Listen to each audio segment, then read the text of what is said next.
Hello everyone out there on YouTube, I'm Yubar Reingok, and this is my pre-review of Metal Gear Solid 5: The Phantom Pain!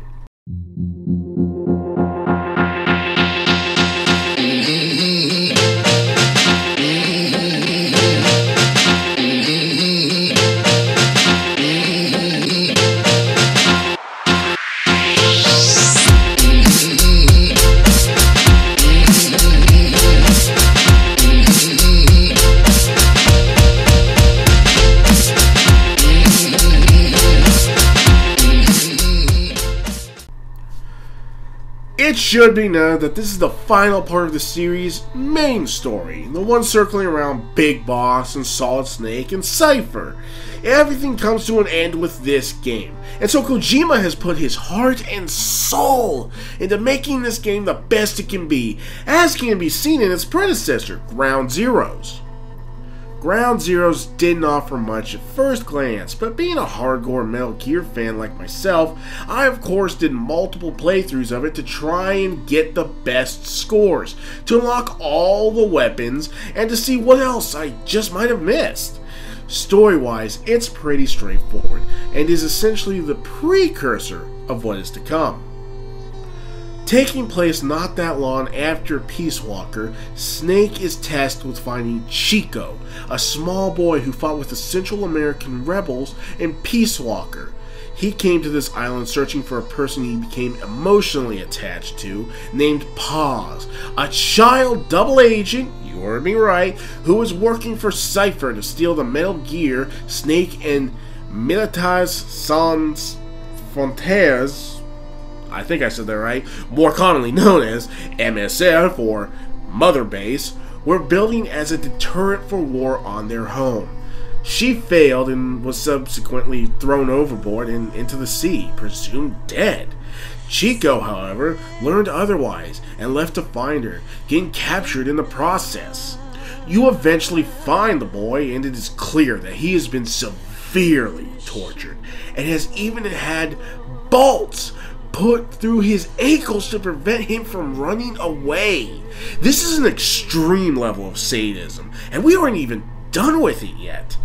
You eventually discover Paz chained up in a basement. After rescuing her and leaving the island, you find she's had serious surgery done on her, and that a bomb was literally implanted inside her intestines. Jesus Christ! Oh, God, and I'm not even going to get into the tapes you find on the island. Back on topic, though, you manage to pull it out and everything looks fine until you arrive back at Mother Base, only to find it in literal ruins and still under attack. The chopper lands and Snake climbs out to assist in the evacuation. The only survivor to make it on board from the Bell is Kazuhira Miller, your number 2, basically. He's furious at what has happened, but things aren't over yet. As Paz wakes up, you find not only are you being chased by a chopper, but as Paz dives out from the chopper you're in, it turns out they implanted another bomb inside her, and that the first was a decoy. She dies. The other chopper crashes into you, and afterwards Snake is thrown into a coma that lasts 9 whole years. This is a heavy start and sets the framework for the Phantom Pain story and feeling. The tone is easily set in just how brutal things have become, and we're not even into the real game yet. If you listen to any of the tapes, you can tell this is a very dark turn, but it still keeps with a lot of the realism of things that can happen during war. But the gameplay and everything else featured still only serves as a serious enticement for any Metal Gear fans.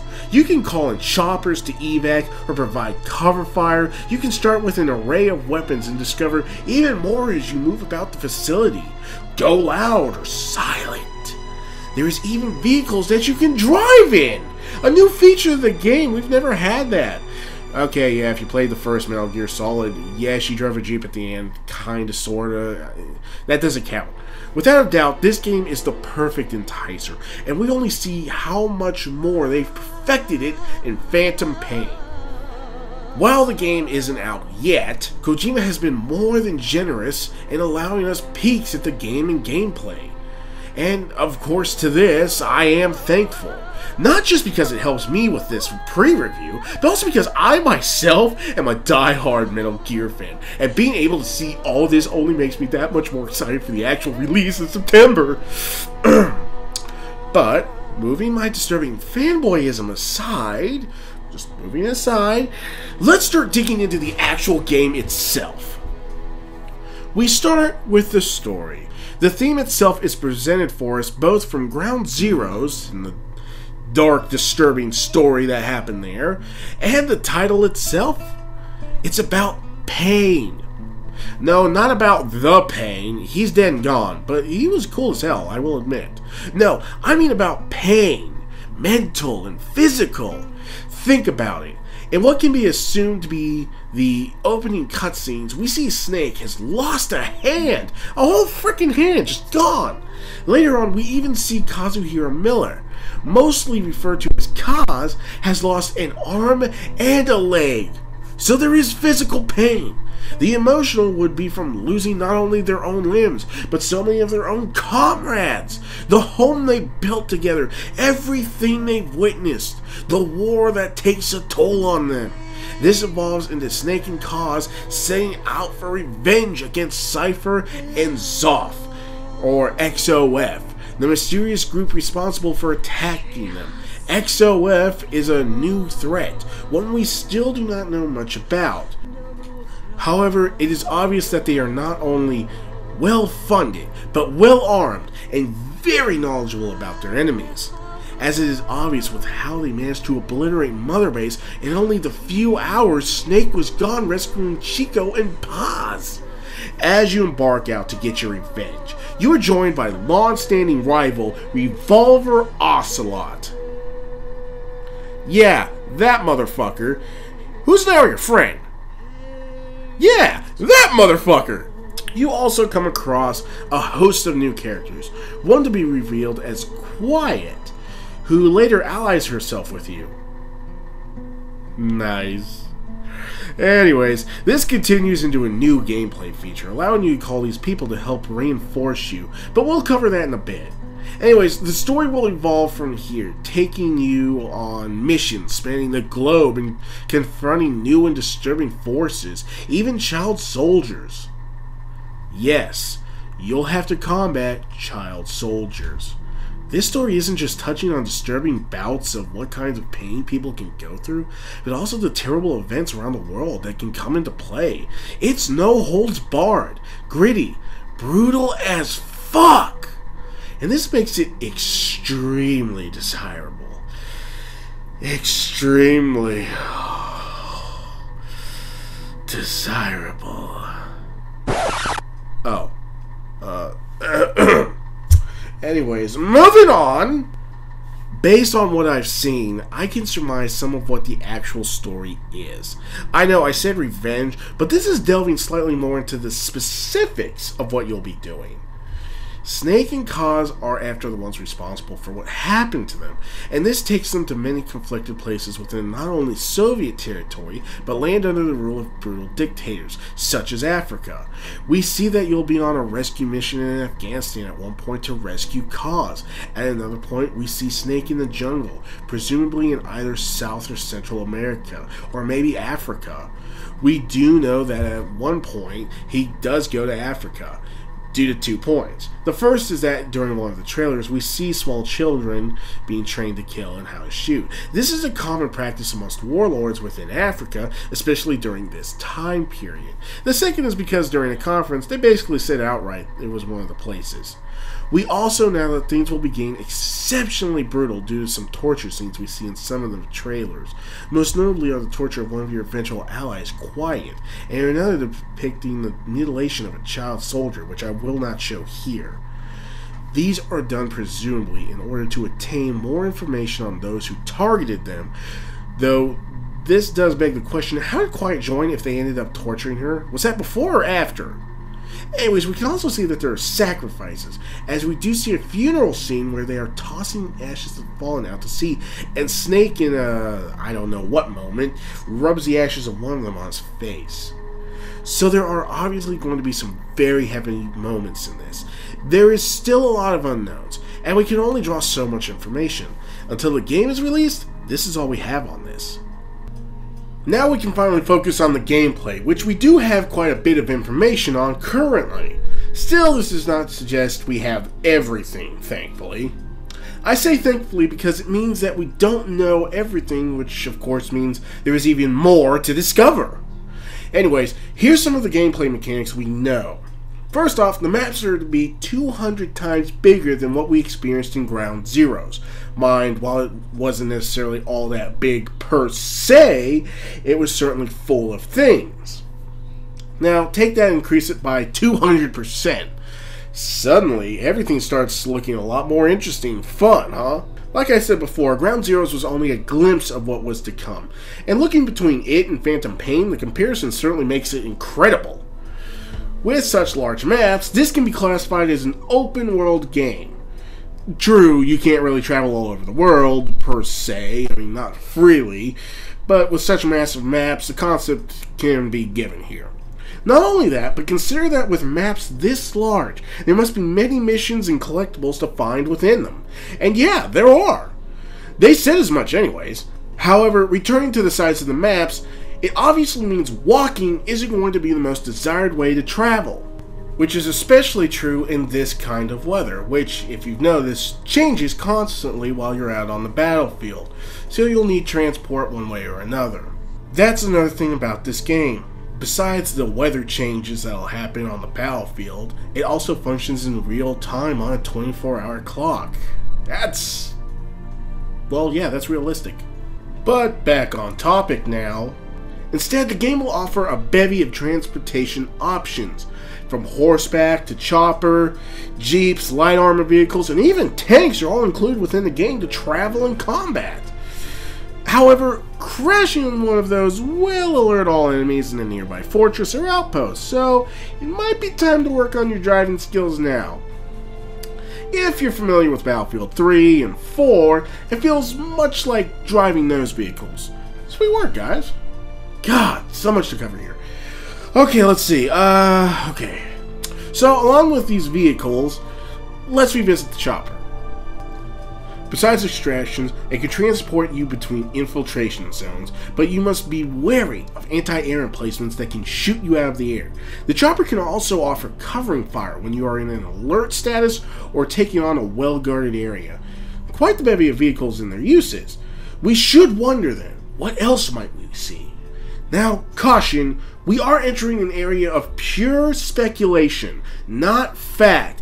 These are simply possibilities that we may see, things we may even hope to see, but I do not know for a fact any of what I may say appear in the game, so do not take any of this as fact.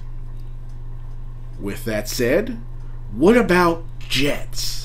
In Ground Zeroes, during one of the missions, we get to see jets bomb the island after we exfiltrate. So can we take the idea that we may be able to call in jet strikes? It's certainly possible, especially when you consider what I'm going to tell you later on. You thought I was going to just say it, didn't you? We're doing this in order, folks. One step at a time. But what else might we see? Well, we have to go back to Peace Walker a bit for this, but maybe we'll eventually see Metal Gear itself to launch strikes to an area. We do know that artillery is possible thanks to this in-game demo, but still, I mean, you were able to construct your own Metal Gear in Peace Walker, but it was only used in missions where you sent it out in combat side missions instead of being able to use it or have it assist you on missions. True, you did get to do combat against your created vehicle, but that was something else entirely.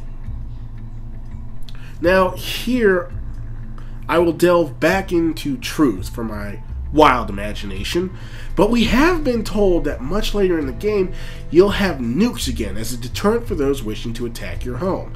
Now, this fits as a story aspect because of how Metal Gear, the very first one, had Big Boss threatening to use Metal Gear to launch nukes, and this in turn is why Solid Snake is sent in to stop them. While you probably can't nuke Afghanistan as you'd like, there is still the concept that you can use the various other deadly weapons from it to launch strikes.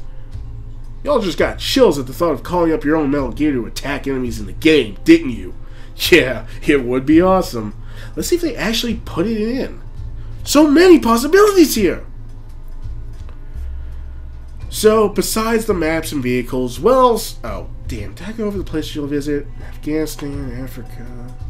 Yeah, I covered the ones we know. So I guess I can jump into other features, like weapons and gadgets. We all love weapons and gadgets. We can expect a plethora of weapons and gadgets like we got in Peace Walker. The question is, how we get them going into a mission. The list we know of weapons isn't very long currently, but considering this is Kojima and Konami at their absolute best, we can anticipate a hell of a lot. I mean, let's look back at all the other games too. I mean, we had a shit ton of guns. We can expect a lot here. And we aren't even touching possible DLC content. Woohoo! Okay. Back on track. Anyways, we know the standard M16 is still a thing. We also have the silenced Mark 22 from previously with the tranquilizer rounds. Grenades are obviously going to be included, from smoke to explosive. C4 will be making a return as well, obviously. What else do we have? Well, again, we enter the realm of speculation, but not far from what we probably will see.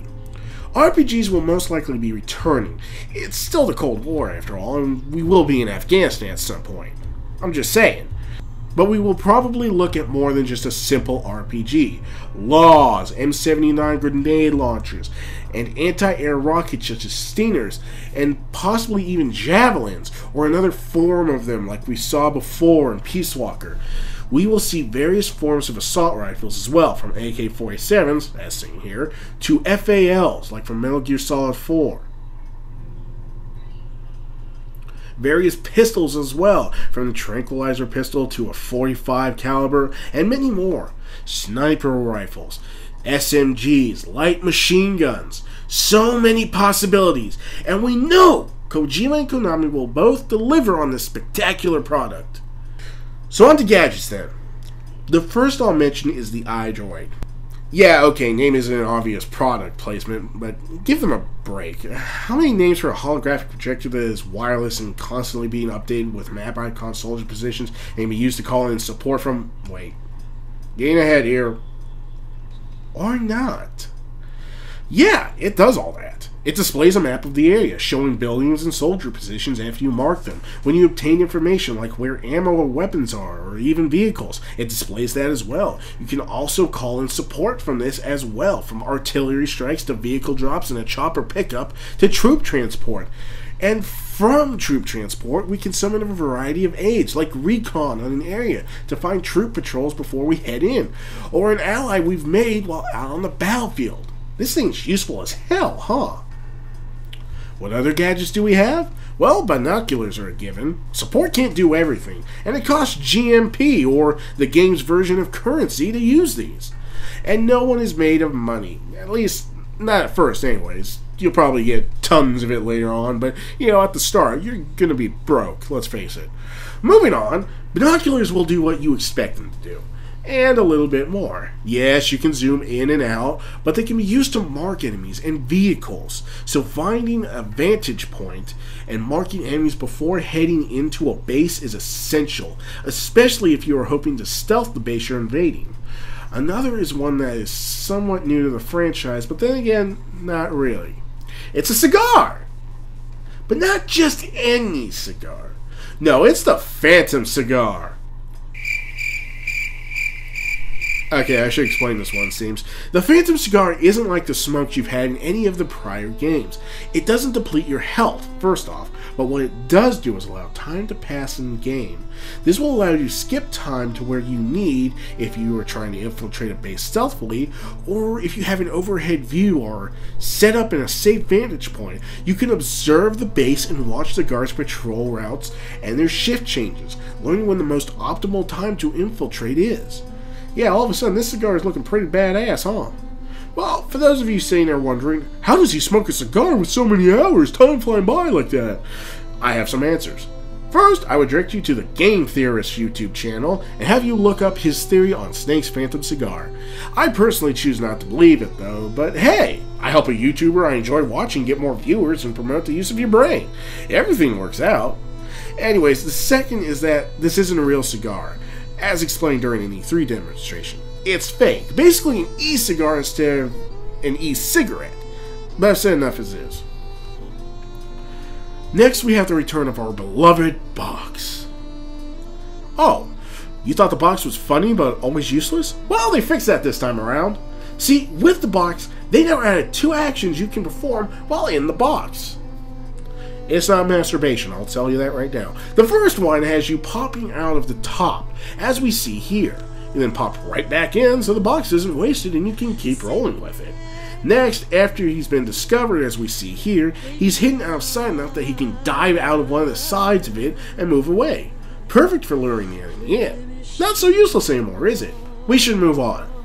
Now here, things are going to go on the sketchy side, as we once again have to delve into possibilities, not cold hard facts. But I am again basing this on, first, my knowledge of the series, second, my knowledge of its creator, third, my experience with the series, and 4, common sense from a tactical standpoint.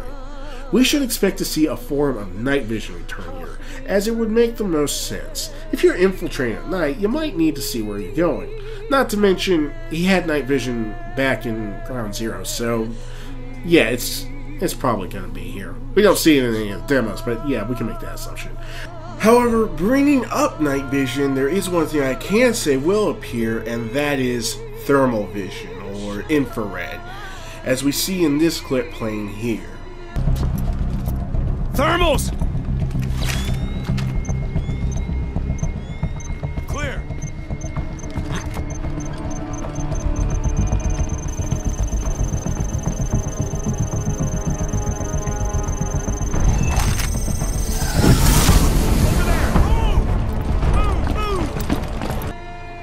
I wanted you to see the full clip so you understood just exactly what was happening. But yes, thermal is making an appearance.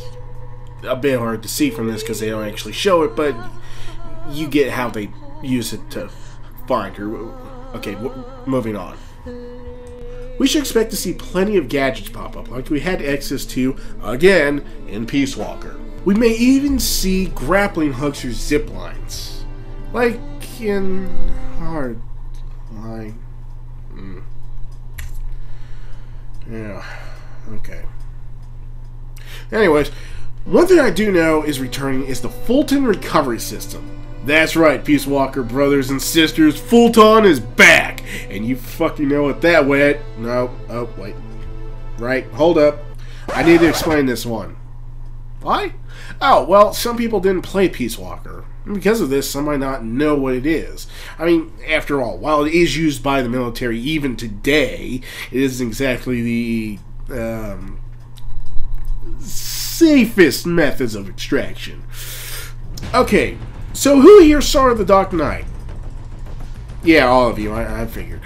Wasn't Heath Ledger fucking amazing in that? I didn't know it was him as the Joker till it was almost out. Then my sister told me, and holy fuck did I do a double take. He just brings that role to life and... Oh, right. Fulton! Okay, you know the scene where Batman has that Chinese mafia boss who ran to China to escape prosecution, and then he lets loose a balloon that flies into the air, a large rope attached to the both of them, that large plane flies overhead, snags the rope, and hauls them both off? That's what the Fulton system basically is. In the game, you attach a balloon to either a soldier you want to... Oh, wait, we aren't to that point yet. Gotta wait a bit. Ain't that just a tease? Anyways, you can attach it to guards you've subdued or knocked out, prisoners of war you can rescue, vehicles, containers with goodies inside, and even animals. Attach the Fulton.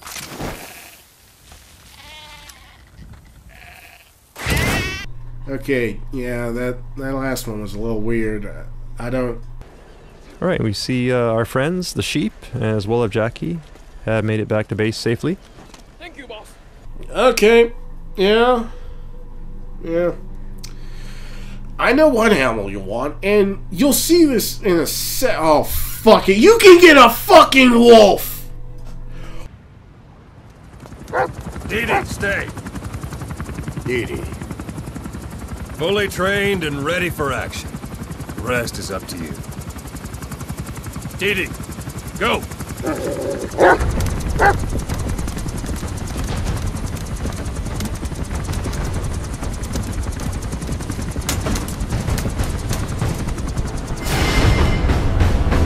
Holy shit, that is badass! Even has a fucking eye patch! You can rescue it as a puppy and Fulton it? Go ahead and pass Fulton. And there he goes. Oh, that's fucking adorable. And then it grows up to become a badass wolf. You can take on fucking missions. I want a fucking wolf, man. That shit is awesome. Okay. Back on topic. I should cover this quickly before we get into the rest, but you do get allies to back you up. This includes the wolf, Didi, and the sniper, Quiet. But seeing as how Ocelot is also part of your crew, we can jump to the possibility that he will also be able to join you on missions. However, seeing as how every single Metal Gear fan will want to have him run with you on every single fucking mission, he's probably a special unlock. Like, you have to complete a certain missions, or you have to obtain a high rating on all of them to unlock, or maybe you get him at the end of the game. This also brings about other questions.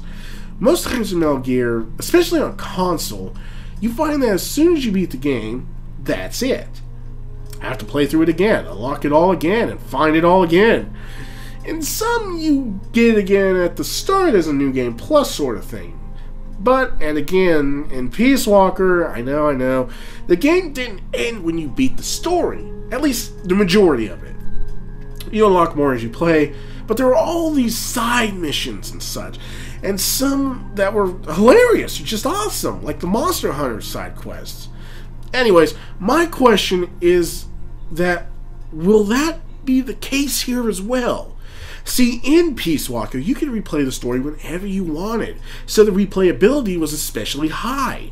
I would love to see them do that here as well. It makes sense. I mean, who wants to have to redo everything all over again, and have to go and do everything all over again when they've already experienced, when they wanted the experience?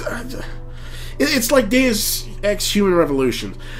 I would have loved to have all those upgrades when replaying the game, but nope, restarting it all over again. Everything. Gotta do it all over again. Don't get any new Game Plus shit. Nope. What bullshit. I still love the game though, but let us turn now back to the Fulton and what its purposes serve. Now, I'm about to get really excited because this is actually the favorite part for me. Well, this is actually the best part for me because I love... I'll just start talking. So players familiar with the Peace Walker already know when I talk about the Fulton what that fucking means. And here is, oh god, Jesus Christ, the awesomeness of this game. It's so, I can do this. I can hold out. Okay. So, you get your own base and it's fully customizable and you can walk around in it. Holy fucking flying baby pandas of awesome. Yes, folks, your own fucking base. You customize it. You get your own military base. You are literally building outer heaven. Yes, outer fucking heaven. Customize this base however you want, developing where certain parts of the base go, like the R&D department, where the barracks are, the whole 9 fucking yards. But even more than that, oh, you might already have noticed from the videos playing that, yes, you can actually explore your own custom base, not just see an overhead view of it like we did in, I know, again, Peace Walker. Anyways, pushing past that. So, remember how I mentioned the Fulton system a while ago? Like, right before all this? You'll find that the Fulton system is crucial to the building of your base. Peace Walker players remember that you had to be very careful obtaining vehicles, but soldiers were a cinch to have sometimes. There was also the cost of building the base, having to increase things or build new additions. Well, it's much easier this time around, guys. Let's dig into it. So, using the Fulton system, by the way, I think you get unlimited Fulton sets this time. I never saw any marker during any of the game demos, so hell yeah! You can abduct enemy soldiers and recruit them to fight for your side. You can also Fulton prisoners of war, or POWs, and you do want to be on the lookout for them because they generally have better stats than some of the soldiers you may Fulton. However, it doesn't stop at just manpower. You can also Fulton vehicles to build up your base's strength, from jeeps to choppers. I think choppers, don't quote me on that, not yet. Anyways, from my understanding, vehicles you Fulton can be used by your troops in their own away missions, which are basically them going out to the field and putting in work to bring home the bacon and give you stuff, from cash to weapon and gadget blueprints and so on. I also believe that you may be able to call in some vehicles in order to traverse around the field better. Just keep in mind, you destroy it, you don't get it back. Watch that gas pedal. You can also recover containers. These contain stuff, obviously, that will help fund Outer Heaven and help you build it up even greater. Oh, that's what's in it. Yes, asshole, that's what's in it. Besides the cash from stuff in the crates, you'll be able to find loose stuff all around the maps you visit to help fund your base, such as diamonds. You can also liberate your enemy's own defenses, like a few anti-air guns to help protect your own base. You'll also be able to purchase upgrades as well, like cameras with turrets on them, or UAV drones with mounted guns. All of this to help protect your base, but we'll get to that part in a minute. So you can walk around your base this time, and you can also interact with your own troops. You'll see the people you bring back as you traverse your base, such as when we saw the goat. Whenever you're not on a mission, you'll be brought back here until you decide what to do next. You can spar with your men or join them in the shooting range if you want, as some of the side activities. It should be noted that by doing these things, not only do you improve your own men's skills, but yours as well. I should stop and talk about that a second. See, it's been confirmed that, yes, you will have skills that you can unlock. While not much detail has been revealed about this, I think it can be safe to surmise that this will mostly be combat and stealth related.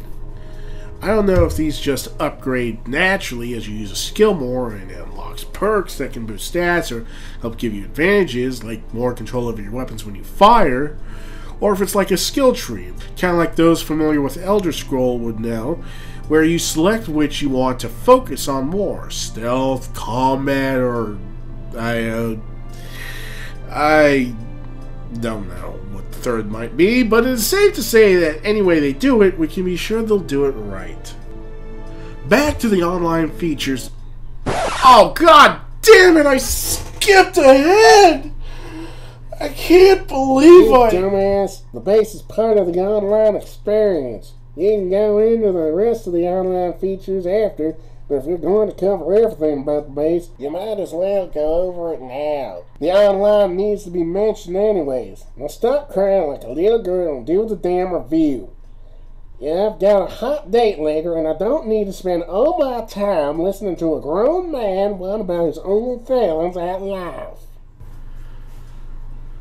Well, fuck you too. Okay, yes, this game is online. And I do need to cover the rest of the base. So, yeah, this time around, there are even more reasons for these defenses. And that comes in the online part of the game. Other players can invade your base and capture stuff. Everything from your own troops to your own defenses and vehicles. However, you can run interference if you happen to be on the base or can get back in time. Now, I don't know if being offline means that they can't raid your base, and I do hope that's how it works. Not everyone can no-life the game and stack up defenses so tight no one can get in, and be on whenever they're invaded. Even those who are on regularly can't always be hunting gear all the damn time, as there is still so much to do in this game. But besides that, being offline means you can't protect your base, and not being able to do anything to stop someone from literally stealing everything of yours is even worse than having been there to stop them and just missing them. But this also means that you too can raid another player's base and steal equipment and funds from them. You can also steal back anything stolen from you. I assume this is kind of like the revenge function from Clash of Clans, where you just say, I want to go get this motherfucker back. Say this guy robbed you of 2 containers and 3 jeeps. Go get them back and steal some of his shit too. This is a particularly strange function. In Peace Walker, I know, I keep going back to it, just bear with me here. There is an online function, but it was strictly limited to player versus player, or PvP. But here, being able to raid another player's base and use their own resources to bolster your own bases is rather intriguing. Anyone who plays Clash of Clans or Boom Beach may disagree or state it's being done already, but those are straight up battles that require little thought and mostly strong units. And yes, while you are stealing some of their looted stuff, you know, they do get to keep a majority of it. You can't steal all of it. Here, keeping as stealthily as possible, though, is crucial to gain as much equipment as possible. It's not about powering through, and that doesn't work in that game sometimes. Now, players invading another player's base do have an objective they need to complete while aboard the base, and the only one I've seen so far is from an E3 demo where they need to find some critical data in the base to steal. But you're on another player's base. You have to be as stealthy as possible, or not only will the base be alerted, but the player as well. As far as my understanding of the PvP bases gameplay goes, once they discover you, the player is notified and they can abort the mission they are on and come back to deal with you personally, as well as the base being in either alert or caution mode for the rest of the time you're there. Now, they may change this to when you are caught, that's it. I don't think they will, but who knows. Maybe you need to reach an extraction point to escape at that point, but here's what we see during this demonstration done during last year's E3. Our snake we see is running across when, boom! A moment later, we see the other player with an RPG, and that's where it ends. Now, if the defending player catches the invading one, is that an automatic win for the defending player? Or do they have to find and kill them, like in that one mode from Watch Dogs? If they are discovered on the base, is that an automatic fail? I believe that whatever you steal, you get to keep, but that could prove wrong as well. There's a lot of possibilities for succeeding and failing here, but no one can deny how cool this mode looks. Now, there is a PvP in the game where up to 16 players can go head to head in a combat stealth battle. This video here shows one of the modes we do know about. One team of apparently 6 players is attacking a heavily guarded base with at least 6 other players inside. Now, as far as respawns, from what I've seen, taking what I've seen in the demo, the attacking side doesn't get any, but the defensive side does have some, at least. The defenders must protect a laptop containing critical data, while the attackers must move and coordinate and work together to steal it, using any means necessary. We see the rush method get shot down quickly, literally, but the group sneaking around the sides proved to be the successful ones, taking out 2 guards on top of the complex and then taking out the rest below. We also see that a variety of traps can be placed, like this DD plushie. Now, here it gets very interesting. While one grabs a laptop and another is being distracted by the DD plushie, aww, a soldier piloting some sort of mech or mini Metal Gear attacks and kills the player who's being distracted. Snake is trapped, but then a player opens up. Was that a fucking portal? No, he just disappeared and reappeared on the behind the mini Metal Gear. What the hell is that? Okay, so he then mans the tank and takes out a bunch of the others as the only survivor carrying the laptop escapes. Snake pilots the mech out, but it gets blown up as he's forced to abandon it. Then, of all people, we see Revolver Ocelot come up and open fire right before the trailer ends. From this, we can take that players can play as not just a masked soldier in a variety of armors and camos, like we see in the beginning, but also as these legendary soldiers as well. We also see that there is a mech. This leads me to ask if the same thing is in the main game, and you can use it in battle there. It wouldn't surprise me. After all, Big Boss's group, MSF, were the ones who created Metal Gear Rex's original predecessor, Metal Gear Zeke. But back on topic, it seems vehicles may also be used in some of these modes. I doubt you can operate a chopper, but maybe you can call one in. Maybe you can even call in reinforcement NPCs. I doubt that one a slight bit more, but I only say it because in the trailer there are quite a lot of enemies that get mowed down. Still, being able to call in a backup chopper to hover in the air and target players is a very plausible idea. We should also expect a form of deathmatch to come with the online gameplay as well. It's only natural and was also featured, again, in Peace Walker for the PSP. So there is a lot to look forward as they are utilizing online functionality in a very positive way. Not only having it be a separate entity to play as, but also with the main game, connecting them in a very creative way. We've covered the story. We've covered the gear. We've covered the gameplay. We've also covered the online features. So what do we talk about now? We talk about my own opinion. I know, aren't we all excited to hear me talk even more about this game? Right, okay. So, back into what I think. Shut it! So it's no secret, if you've made it this far, just how excited I am for this game. It comes out on September 1st, and I am going to be waiting outside that store on midnight if I can. I'm getting that game. I'm getting the collector's edition. And that's because this game is amazing! Look at all they've given us just from conferences and demos. The information. And this isn't even the endgame stuff. This is just sneak peeks. Sneak fucking peeks! And this looks spectacular. I am a longtime fan of this series. And this, holy shit! I mean, I normally have a lot to say at this point.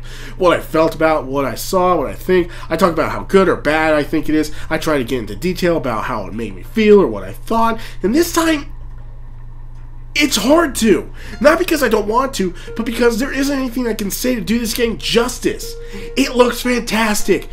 It's everything I could ask for from a Metal Gear game, and then it multiplies that by a factor of 10. Companions to beat some ass, soldiers that do my bidding and make me even more awesome shit to do whatever I want to do in the game with. My own goddamn base with a wolf that kicks ass? It's so great! I love it. I can't be unbiased on this no matter how hard I try. So, my current verdict for this game, the score I'm giving it, pre-release, from just the information we have to rate it on, I am giving it a 10 out of fucking 10. That's right, a perfect score. I already said I can't be unbiased on this game, but as someone who has experienced many of the games in this franchise, in this series, I have to say it looks phenomenal. It is taking all of Kojima and Konami's experience, all their expertise, and their devotion to this series, and taking everything they've learned and gained from all the others, combining it, and turning it into a fantastic finale. I can't wait to see what else is waiting for me in this game. And if you don't hear from me anymore, I got caught trying to raid Konami for an early copy of the game. So until the next video, hopefully, I thank you all for watching and I hope you've enjoyed. Hit that like button and subscribe if you want to see any more content. My Twitter and Facebook are down in the comments. Other than that, thank you so much for watching this pre-review. You all keep on gaming, keep on stealthing, and I'll see you in my next video. Peace out!